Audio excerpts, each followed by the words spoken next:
Welcome to the Screen Podcast, offering you insight and analysis of the global film industry, brought to you by the teams from Screen International and ScreenDaily.com. I'm your host, Wendy Mitchell, a contributing editor at Screen.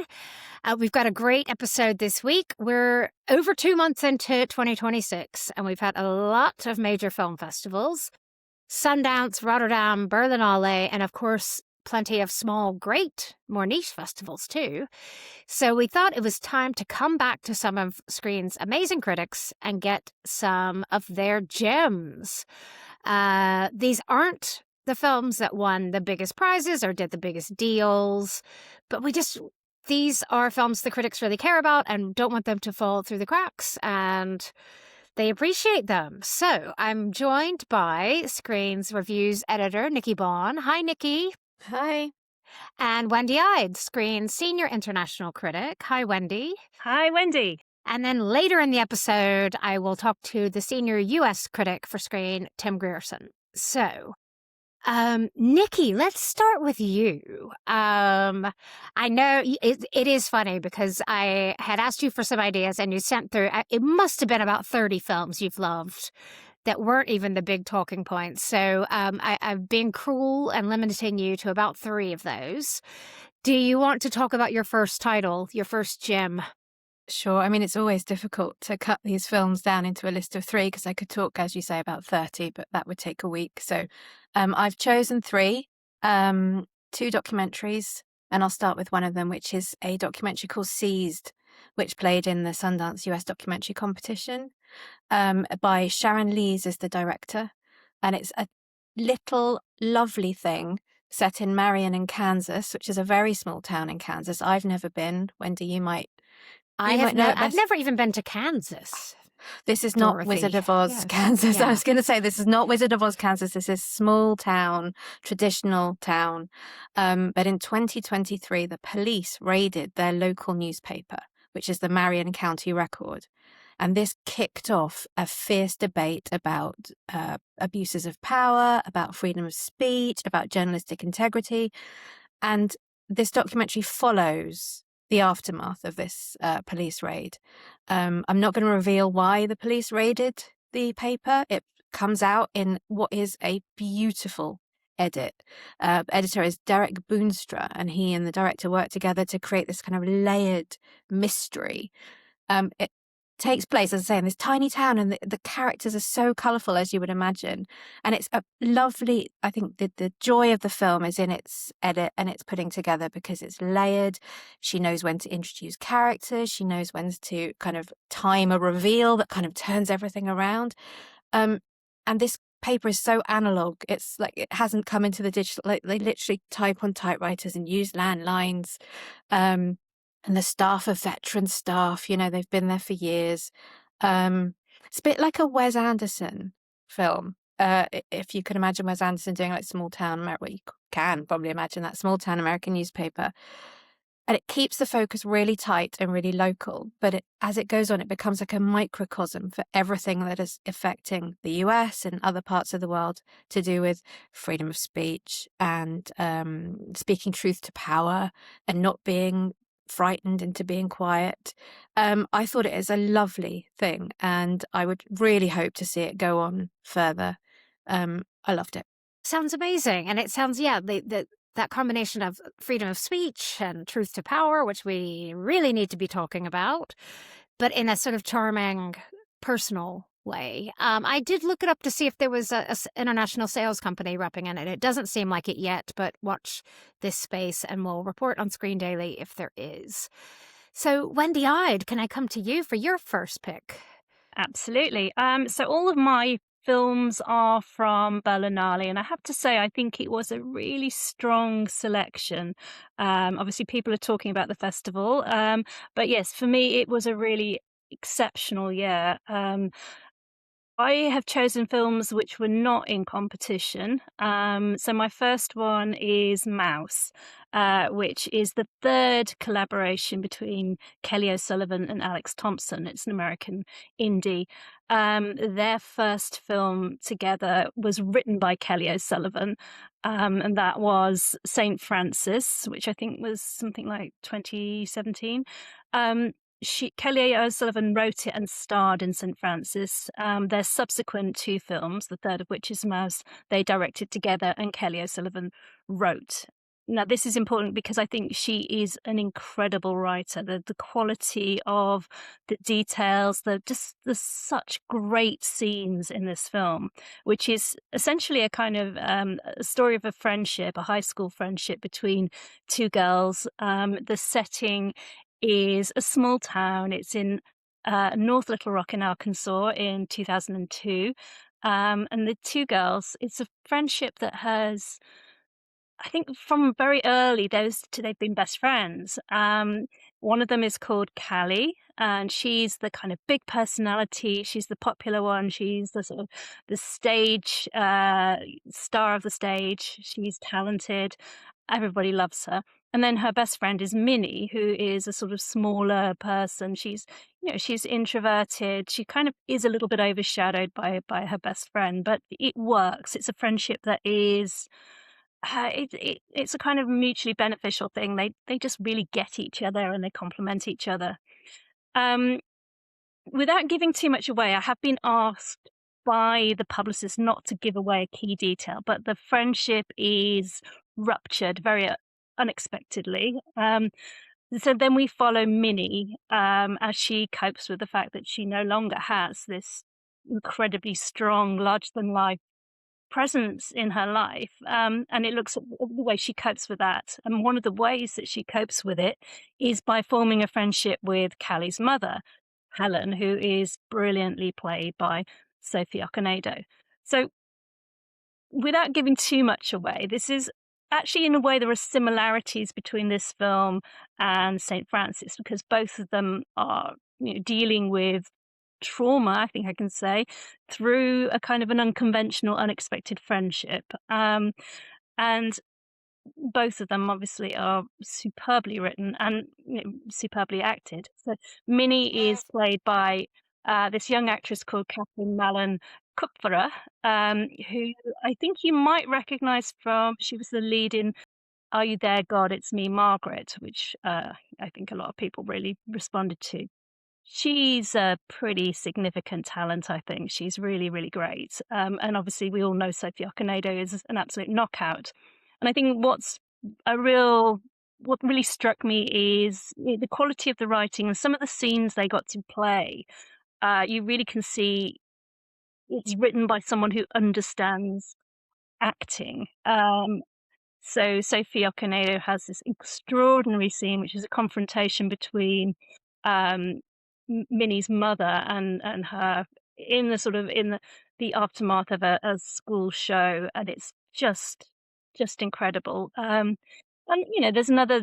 This is a film which is funny but also heartbreaking. So there's another scene which kind of juxtaposes um, the mother in a self-help group and Minnie helping her mother, who's a vet, deal with the euthanization of a dog, which is, it's heartbreaking, but it's done just really elegantly and really intelligently. So I'd say that this has real potential, I think, in the same way that St. Francis connected with people. I think this could as well. I mean, it's I think, a really special little film. Sounds great. I heard from a few other people who like that as well. I had really liked St. Francis, so I'll definitely check that out.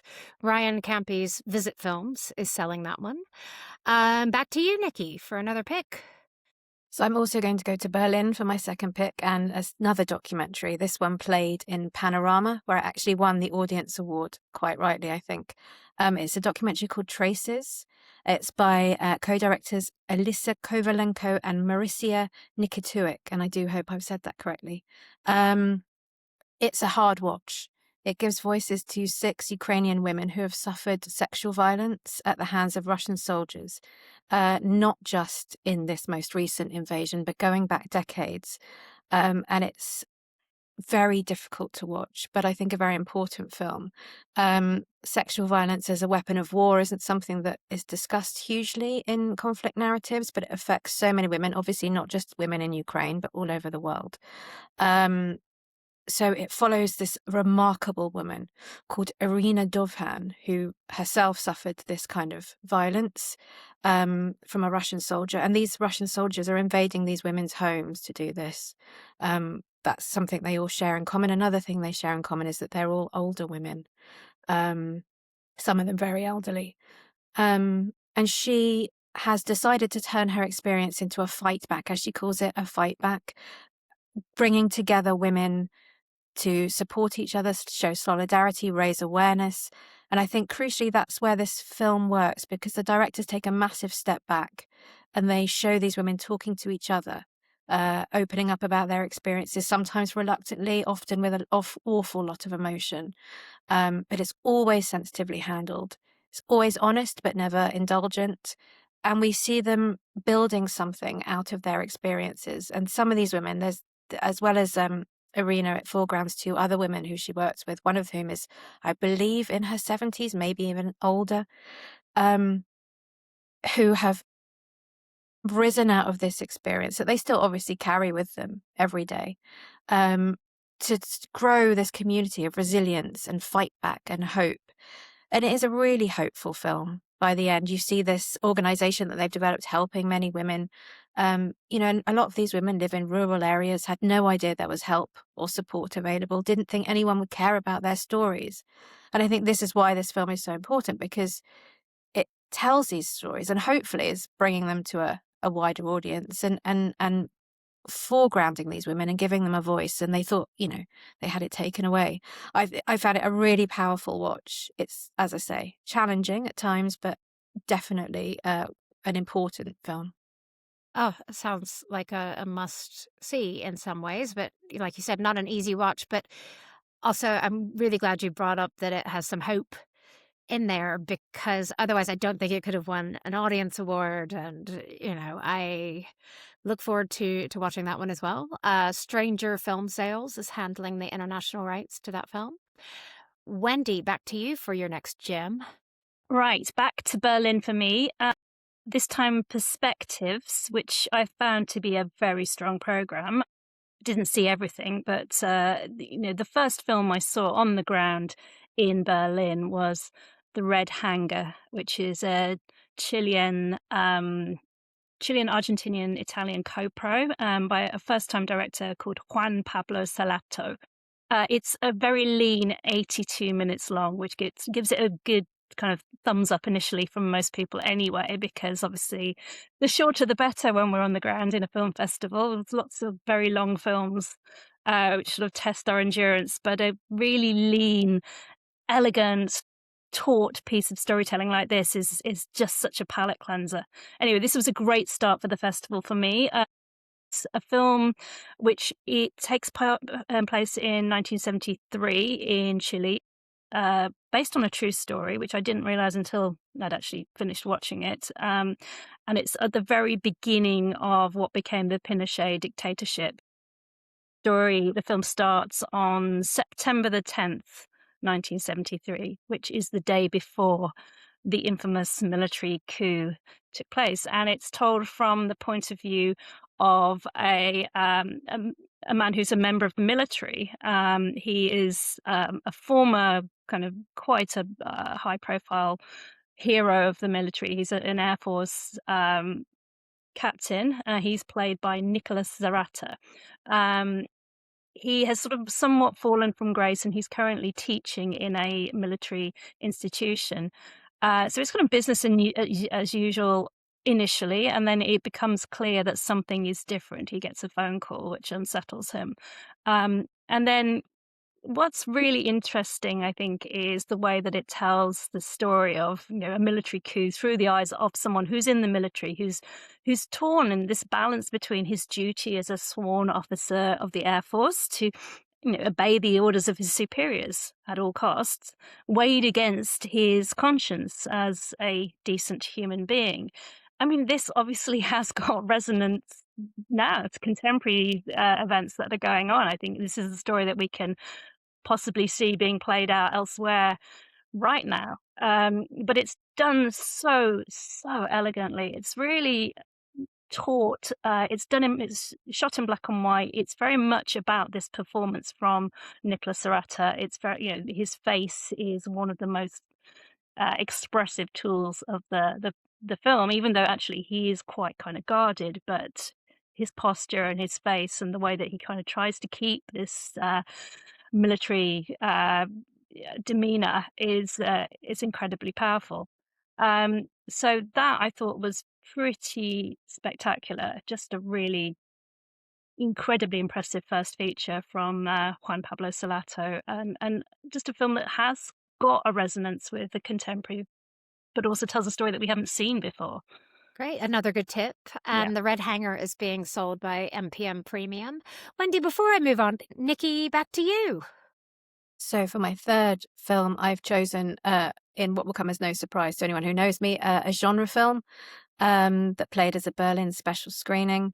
It's called Sleep No More, and it's by the really interesting Indonesian director who goes by the single name of Edwin. He previously made Vengeance is Mine, All Others Pay Cash, which won at Locarno, and has made also Blind Pig Who Wants to Fly is another one of his. So he's brilliant with the names. And one of my favorite things about this film is that the Indonesian title literally translates to Hair Factory Monster, which really sums the whole thing up and is one of the reasons why I love it. It's the first time he's gone full tilt horror. He set it in this kind of decaying wig factory in Indonesia, which is the production design is something. It's a really creepy place. Already sounds so creepy. A decaying wig factory. Imagine mannequin heads, and the workers kind of boiling the human hair in massive vats of boiling water. So it's creepy before you even get going on it. And the premise is that the boss of the factory is encouraging her workers to work a lot to the point where they give up sleep. And as they become more and more sleep deprived, they become possessed by an evil entity that is stalking the factory. I'm not going to spoil it, but it's safe to say that the effects in this thing are quite something. Kind of builds slowly and goes sort of full madness at the end. But it's also underneath it all, it's also a really sharp little critique about capitalism and how that can be a prison for the lowest paid and the most vulnerable, who have no choice but to stay in this environment even though they're being stalked by a demonic evil entity. They don't have any other choice than to just keep going and making those wigs. And it was Edwin was inspired by a real life factory in Indonesia that makes wigs for Broadway in New York. And he was struck by the fact that none of the workers really knew what Broadway was or understood where their wigs were going. They just were there, head down, making these wigs. And I think that really comes through. The performances are lovely. It's the craft is fantastic, and it's just it's kind of pulpy fun, but with a serious underlayer, which as a horror film we're always looking for things like that. So I really enjoyed it. It was really fun. Sounds very unique. That is an Indonesia, Singapore, Japan, Germany, France co-production. So definitely has some international partners and appeal, and Showbox is selling that one. So Wendy, can I come back to you for your third and final pick?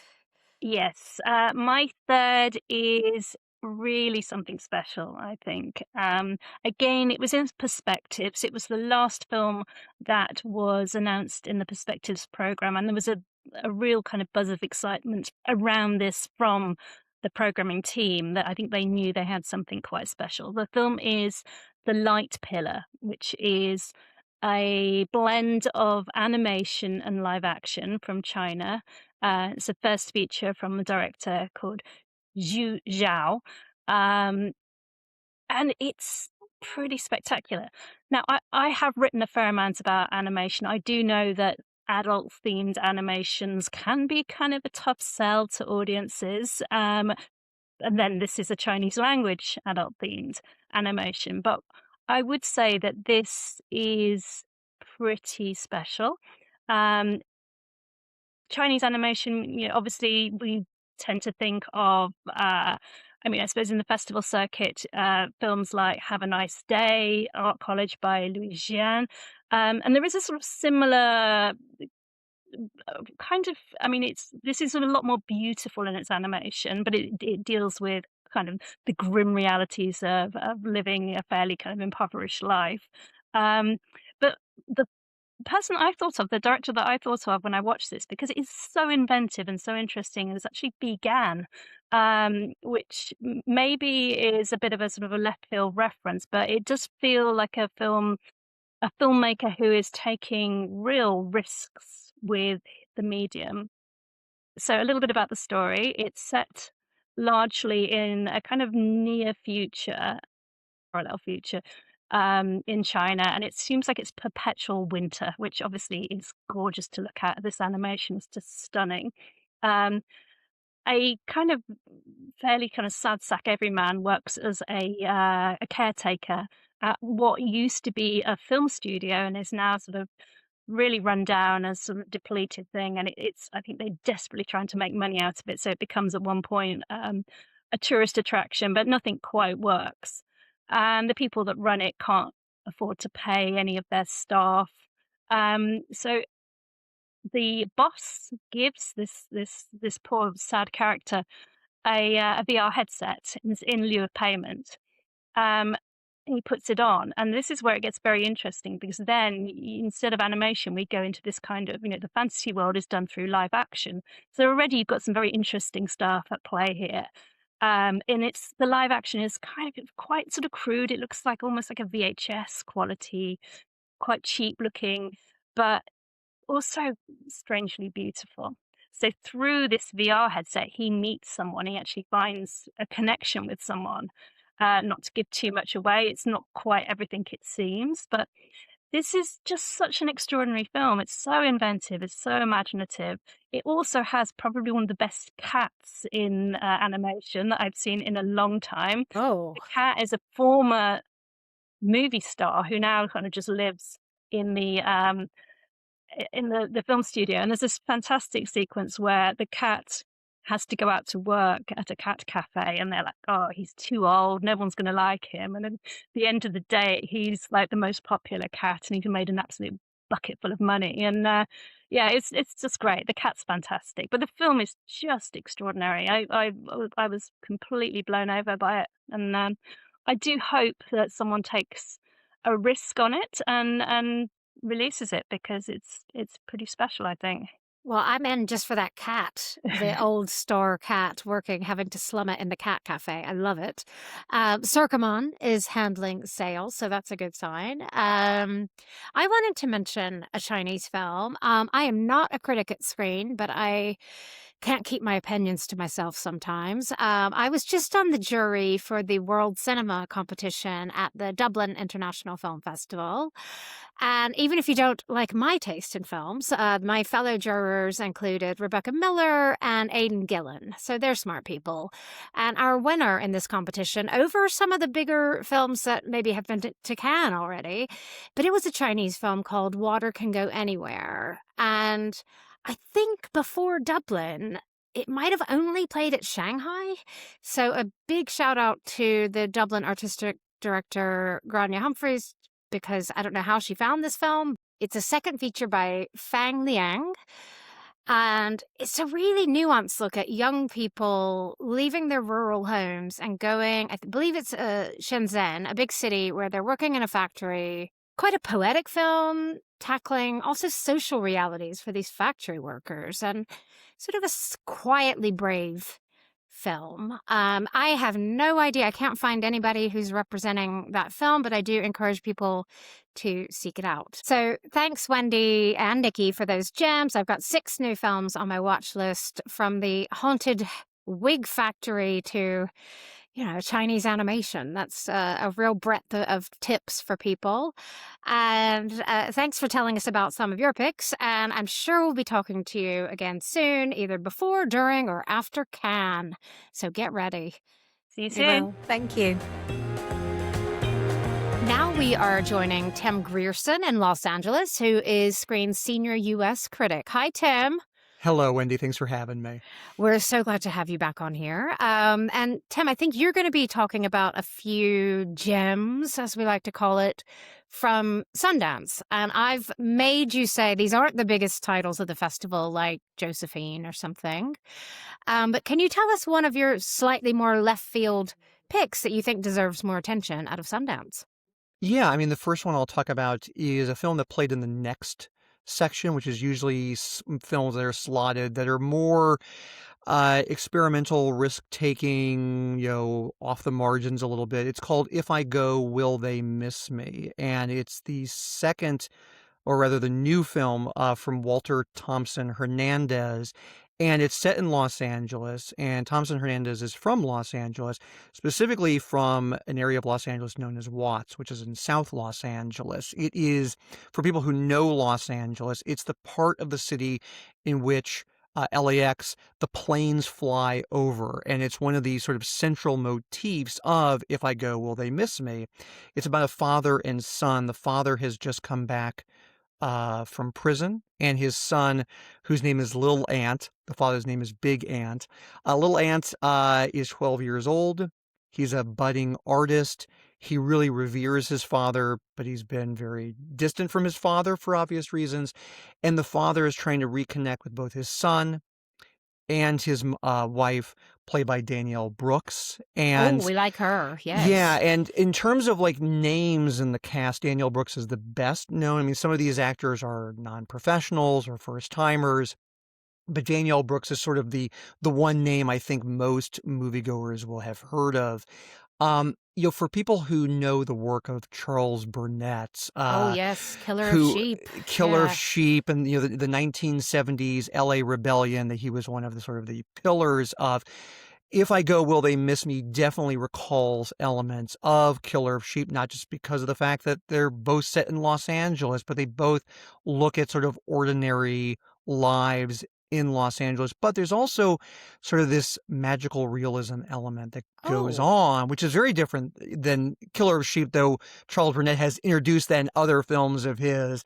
And so what you have is this really kind of perceptive, poetic study of a family trying to sort of put themselves back together after the father was in prison. The narrative is not tightly plotted. It's more of an impressionistic piece, but I found all the performances really, really touching, and just its sense of place. Great. I'll look out for that. Do we know if it's sold to the U.S. yet? Does it have a sales rep or anything? It hasn't sold yet. UTA, United Talent Agency, is handling it. At this point, though, it has not been picked up. So it's the type of film that it doesn't have big stars, but I think after the reviews that came out of Sundance, it will continue to generate buzz. What would be your second pick of a gem, Tim?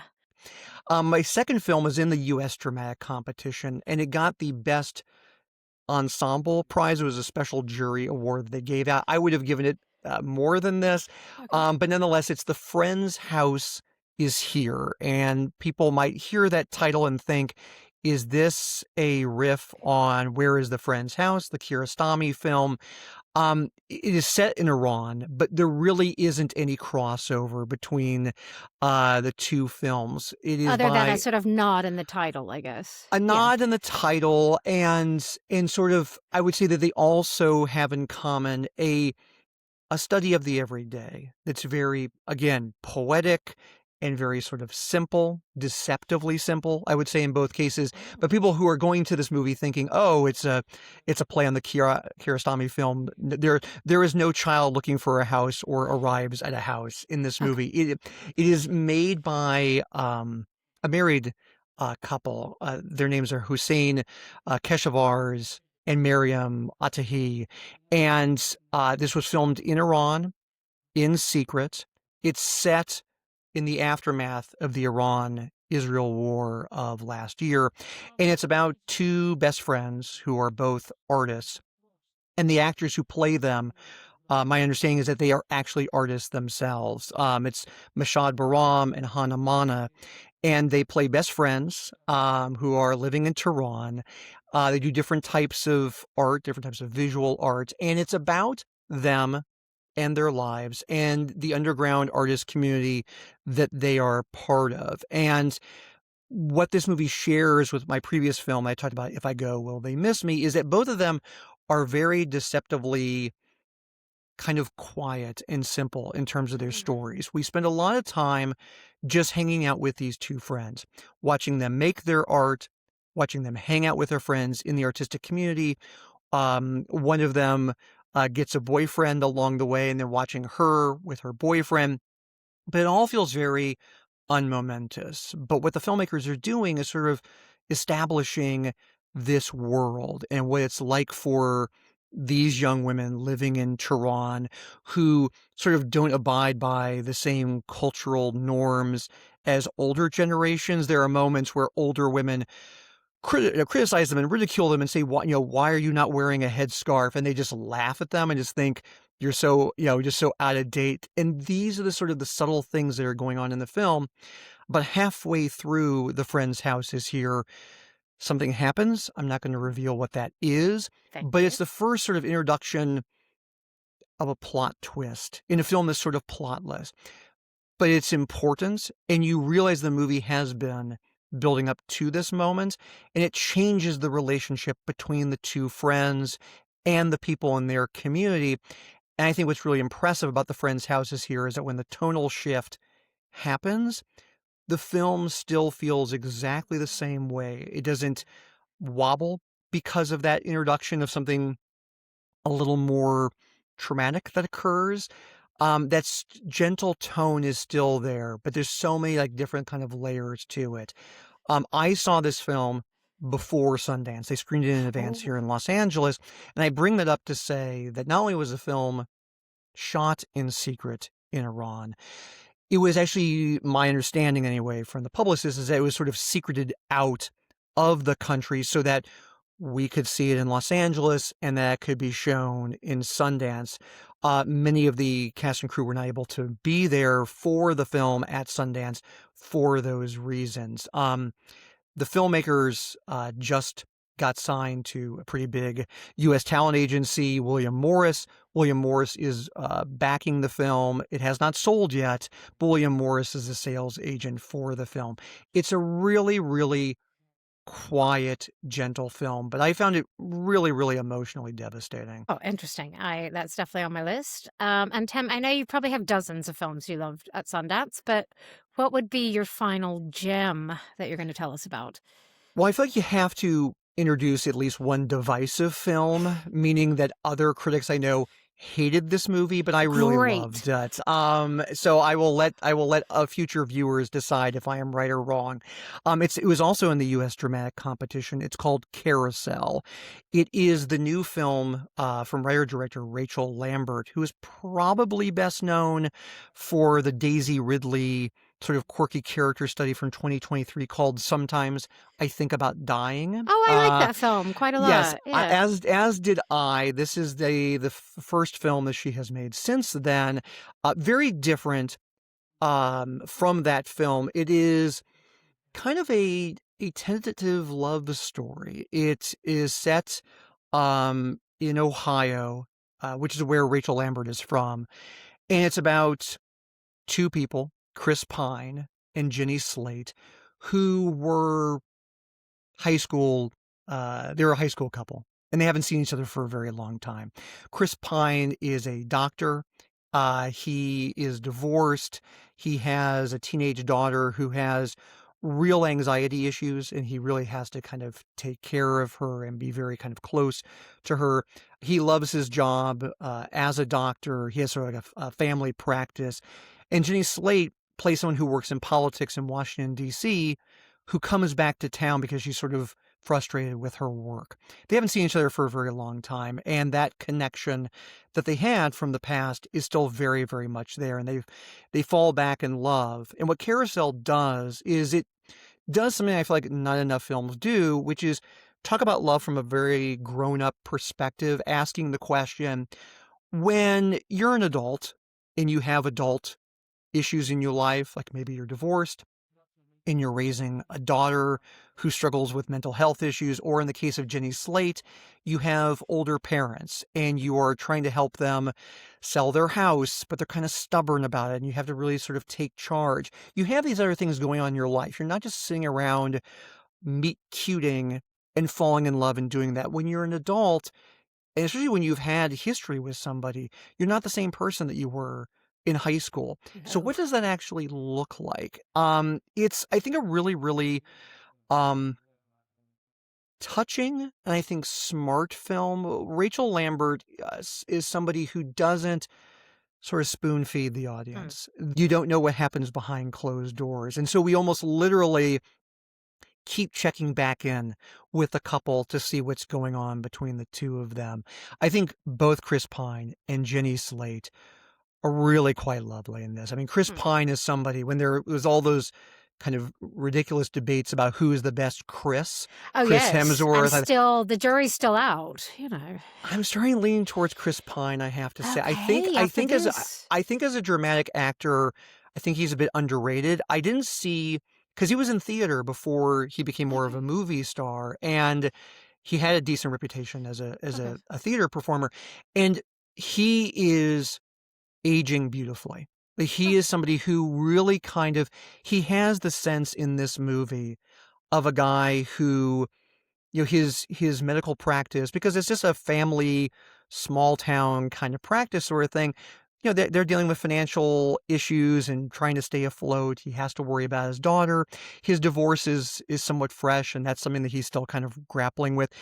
He is somebody going through things, and Chris Pine really makes you feel like you understand the weight of what he is dealing with while he carries sort of a happy demeanor the whole time. And Jenny Slate, I think we know mostly as a comedian, and, you know, she has done some acting, but I think this is, at least on the big screen, the most nuanced performance. She's really touching, kind of heartbreaking. You really feel and understand both characters. This is a movie in which you are rooting for both people, but that you understand the very realistic obstacles of why this may not work out. And I am such a fan of romantic dramas that really are honest about how difficult those things can be. So I have to say, some people absolutely hated this movie and found it patience trying.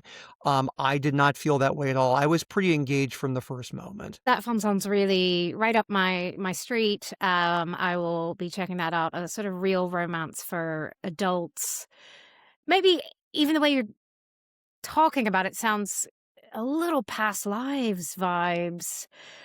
You could do a lot worse than saying it's sort of past lives-ish. And also, you've got Chris Pine and Jenny Slate in it. You have stars in the film. So I feel like it will be picked up by who can say. But I would say put it on your radar. I was a little surprised by some of the negative response that it got at Sundance. People are not forgiving Chris Pine for Pool Man yet. I think that's the answer. Am I saved because I never had to see Pool Man? I never had to see Pool Man. I'm just using it as a punchline. Yeah, but I do. Terrible. But I do feel like I missed out on a damning Chris Pine chapter because I did not see Pool Man. Okay, good. Just have your happy memories with Chris Pine. I'll take them happily. He's absolutely. The lead Chris. Okay.